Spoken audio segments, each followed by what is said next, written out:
আসসালামু আলাইকুম everyone, welcome back to my channel Ajmeri আরবি। কেমন আছো তোমরা সবাই?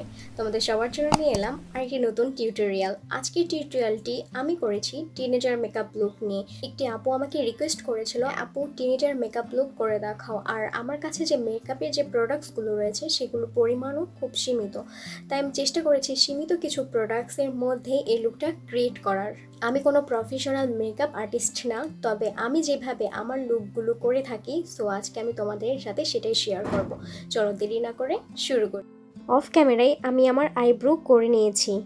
এখন আমি টোনার হিসেবে আমার ফেসে ডাবর গোলাবেরি রোজ ওয়াটার অ্যাপ্লাই করব। ময়শ্চারাইজার হিসাবে ফেসে অ্যালোভেরা জেল অ্যাপ্লাই করব।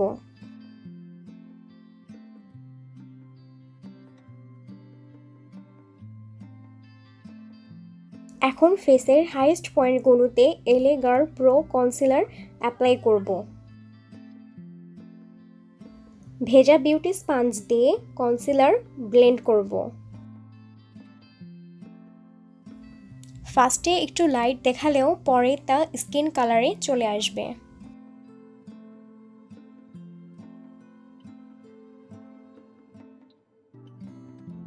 কনসিলার দেওয়া জায়গাগুলোতে লুজ পাউডার দিয়ে সেট করে নিতে হবে।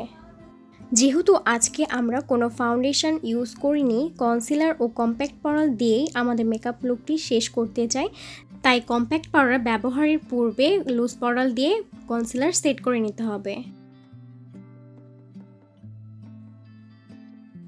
লাফেমের এই কম্প্যাক্ট পাউডারটি পাউডার ব্রাশ দিয়ে পুরো ফেসে অ্যাপ্লাই করে নিব।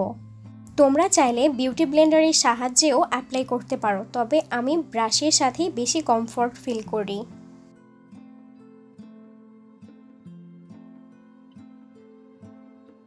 রোমান্টিক ব্রাইট আইশ্যাডো প্যালেট থেকে এই দুইটি শেড মিক্স ম্যাক্স করে আমার আইলিডে অ্যাপ্লাই করব।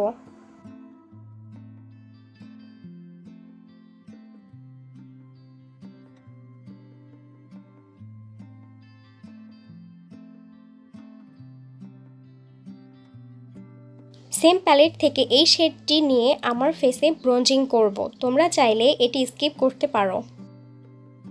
ক্যানেলানিয়া কসমেটিক প্যালেট থেকে এই শেডটি ব্লাশ হিসাবে আমার ফেসে অ্যাপ্লাই করব। সেম প্যালেট থেকে এই হাইলাইটার শেডটি আমার ফেসে অ্যাপ্লাই করব। আগের আইশ্যাডো প্যালেট থেকে এই দুটি শেড নিয়ে লোয়ার ল্যাশ লাইনে অ্যাপ্লাই করব। দেন চোখের ওয়াটার লাইনে ল্যাকমি আইকনিক কাজলটি অ্যাপ্লাই করব।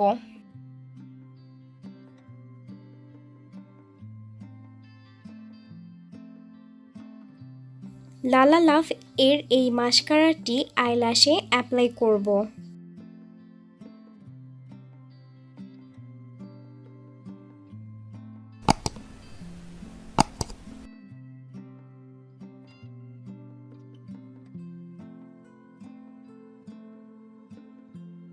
দেন হুদা বিউটির এই শেডটি লিপে অ্যাপ্লাই করে নিব।